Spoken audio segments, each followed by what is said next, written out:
Oke, jadi di sini kita bakal bahas teman-teman untuk cara setting OBS lagi, dan ini untuk live streaming. Kebetulan memang akhir-akhir ini juga gue lagi aktif live streaming dan banyak banget viewer dari channel ini yang mungkin nanya ya untuk settingan itu seperti apa. Terus biar hasilnya maksimal dan ya mungkin keterbatasan spesifikasi dari monitor kalian ataupun PC kalian ataupun komputer kayak gitu yang kalian pakai. Kebetulan ya gue juga pakai spek yang rendah teman-teman. Jadi di sini nanti gue bakal coba spill aja untuk settingannya dan kalian silakan aja langsung diikutin. Jadi kita langsung ambil pokok intinya aja. Oke, sebelumnya di sini gue jelasin dulu untuk short ya. Mungkin buat kalian yang masih awam untuk menggunakan OBS Studio untuk melakukan live streaming ataupun recording, pastinya kalian sudah menetapkan short. Contoh di sini gue mungkin biasa gue pakai live streaming kayak donasi, ini gue tambahin. Terus notifikasi subscribe, mic, audio game, background, kamera ya, video capture, display capture. Nah, jadi intinya kalian udah menambahkan shortnya ini kayak gitu. Nah, cuman ini untuk settingannya kayak gimana bang? Karena udah gue tambahin seperti ini pun pada saat gue live streaming hasilnya malah nggak maksimal. Nah, jadi coba kalian langsung masuk aja ke setting dulu ke OBS-nya.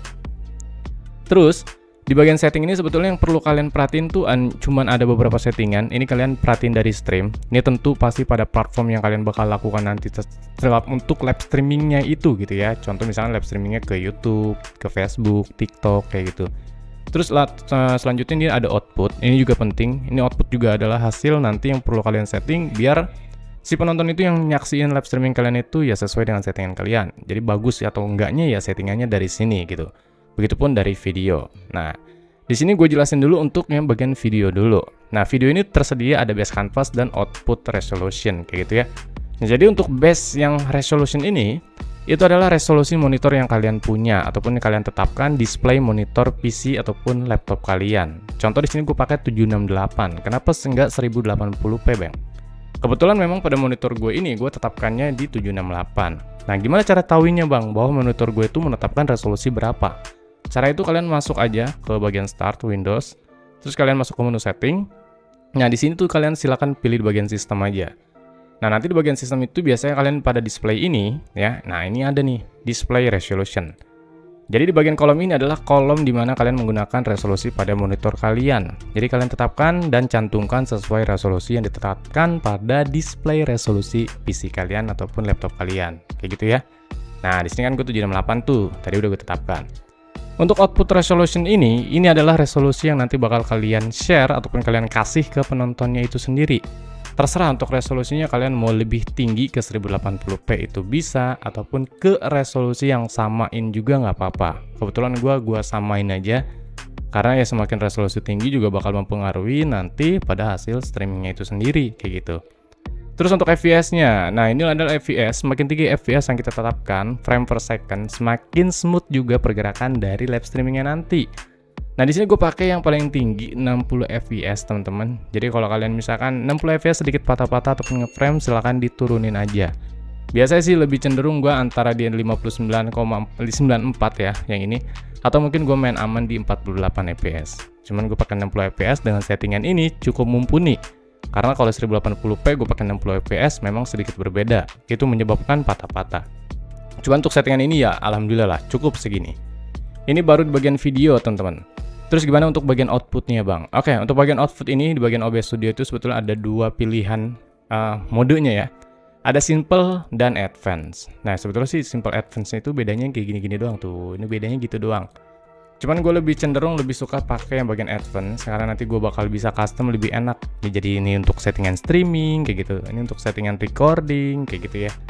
Nah, karena kita streamingnya itu settingannya streaming di OBS. Coba kalian setting untuk bagian video encoder ini. Nah, video encoder ini sebetulnya kalian menetapkan dengan VGA yang kalian pakai. Jadi contoh, misalkan PC kalian itu menggunakan VGA apa? Misalkan, seperti gue ini gue sebetulnya pakai Nvidia. Cuman ya menurut gue kurang maksimal. Gue pakai Nvidia yang ini karena VGA yang gue pakai juga cukup rendah teman-teman. Jadi ya karena PC gue juga kentang, jadi gue terapkan di X264 aja. Nah, ini lebih enak banget sih, walaupun kalian misalkan bisa kalian tanpa up lagi yang mungkin bisa kalian nggak pakai VGA ya. Ini lebih enak untuk kalian pakai di X264 teman-teman. Terus untuk critical outputnya kalian disable aja yang ini, dan ini sebetulnya bisa kalian setting kayak gitu, dan ini resolusinya bisa kalian terapkan. Nah, jadi resolusinya juga bisa kalian terapkan sesuai settingan tadi pada videonya. Jadi displaynya berapa, outputnya berapa. Ini kan 768 nih udah gue setting. Tapi di sini gue langsung disablein teman-teman.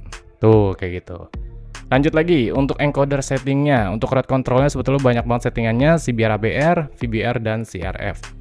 Ya gue sih nggak terlalu paham untuk settingan 3 ini perbedaannya seperti apa. Cuman ya cenderung gue lebih sering pakai di CBR, walaupun gue sering live streaming di YouTube, Facebook, atau mungkin di mana ya, macem-macem sih. Cuman ya mungkin buat teman-teman yang lebih paham untuk settingan ini perbedaannya seperti apa ABR, VBR, dan CRF, silahkan kalian kasih komentar ya di video ini. Terus untuk bitrate ya ini sangat berpengaruh juga dengan ketajaman dari live streaming itu sendiri teman-teman. Cuman untuk bitrate ini gue saranin ini sesuaikan dengan koneksi internet kalian. Jadi koneksi semakin tinggi ya bitrate-nya juga semakin tinggi juga yang bisa kalian terapkan. Cuman kalau misalkan koneksi internet kalian misalkan contoh pakai 20 Mbps gitu, kalian pakai di angka 7000 kbps, ya sebetulnya boleh-boleh aja, jernih banget. Itu masih ngangkat teman-teman.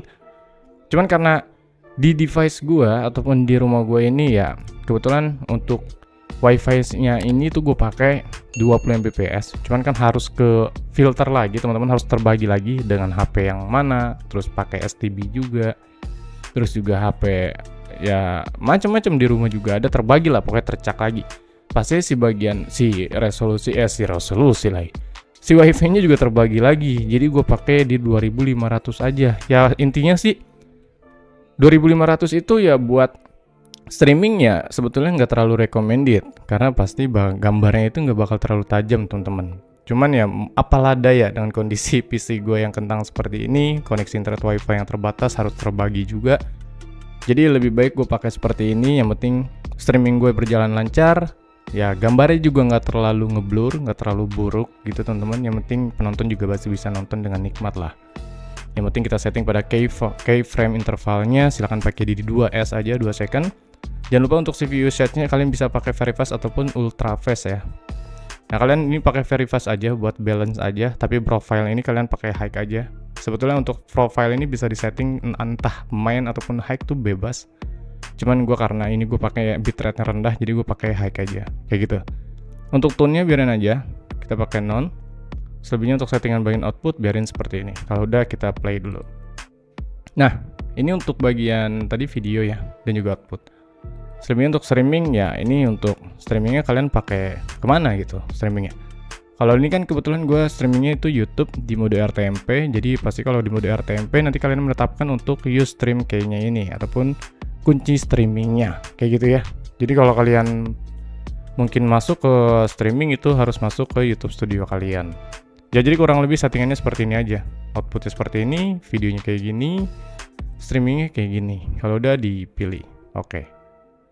Ya jadi ya kurang lebih untuk hasil settingan seperti ini. Kalau kalian ragu ya kalian bisa coba spill aja nih. Ini adalah hasil streaming gue menggunakan settingan seperti ini guys.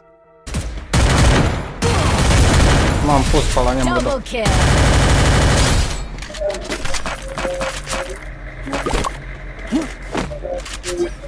Tuh ngapain dia? Lah gue tinggal sendirian asum.